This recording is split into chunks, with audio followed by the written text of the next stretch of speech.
Does that mean Gaza should be nuked? That's not what I said, but my point was they did what was necessary to win those wars in World War II. We need to do what is necessary to win those wars today. Liz Ryan spoke to Congressman Randy Fine about the reaction to a provocative comment he made on national news. Fine got national attention for this comment he made to Fox News. In World War II, we did not negotiate a surrender with the Nazis. We did not negotiate a surrender with the Japanese. We nuked the Japanese twice in order to get unconditional surrender. That needs to be the same here. For example, Tucker Carlson said of Fine, quote, "We hope he gets the help he needs." Fine shared his candid reaction. I just think he just takes Muslim terrorist money. I think he's just bought off by the Qataris.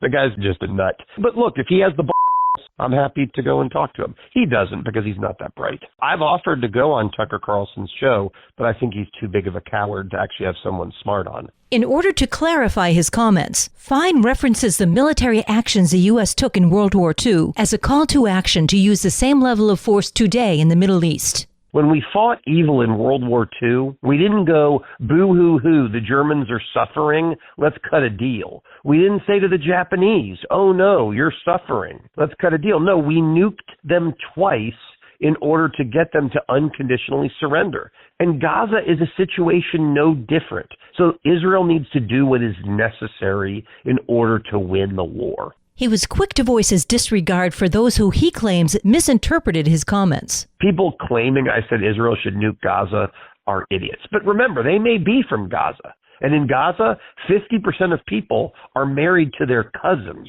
So obviously they do have a lot of people who aren't very smart. Tomorrow, I talk to Fine about his Preventing Anti-Semitic Harassment on Campus Act. For Flagler's Morning News, I'm Liz Ryan. Good morning, Flagler County. I'm Rich Carroll. You're listening to Flagler's Morning News on Wednesday, May 28th.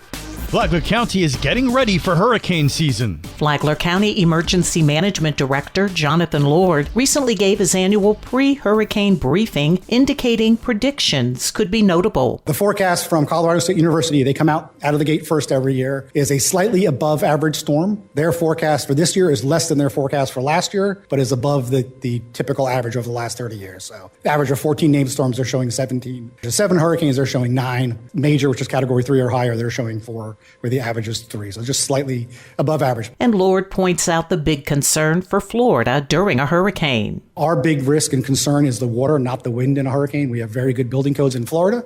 They may not be perfect, but they are very wind resistant compared to the rest of the country and the rest of the world. So our big concern really is about the storm surge and or heavy flooding rains that carry people away, as we saw last year up in as far north of Tennessee, right? It was still where massive flooding from the hurricane, but the winds really weren't an issue. Jonathan Lord will be on WNZF's Free for All Friday, this Friday at 9 a.m. For Flagler's Local Morning News, I'm Karen Johnson.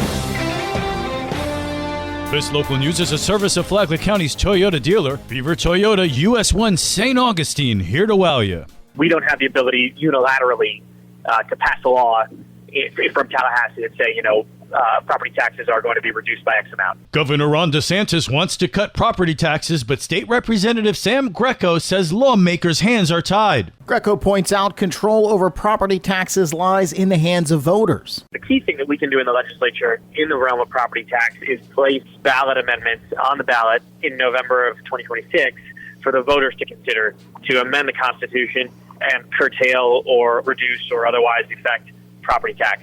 We're very interested in doing that. The House has a select committee that's been established over the summer to study the issue, come up with proposals that the legislature can then consider in the 2026 session in January and February to, again, place those proposals on the ballot in November. Greco says lawmakers are working on saving taxpayers' money beyond the state sales tax. There's other tax cuts that we're looking at. For example, the business rent tax is a tax that myself and a lot of others have long had their eye on as something that we want to get rid of in Florida. I'm sure John is smiling along in the studio there. But this is something that is Florida's the only state in the nation that assesses sales tax on business rent.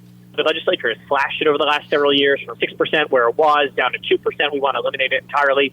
So that's just one example. There are other examples of other places that we can cut taxes outside of a recurring sales tax reduction. I'm Daryl Moody reporting. And now you're up to date on Flagler's Morning News. I'm Rich Carroll.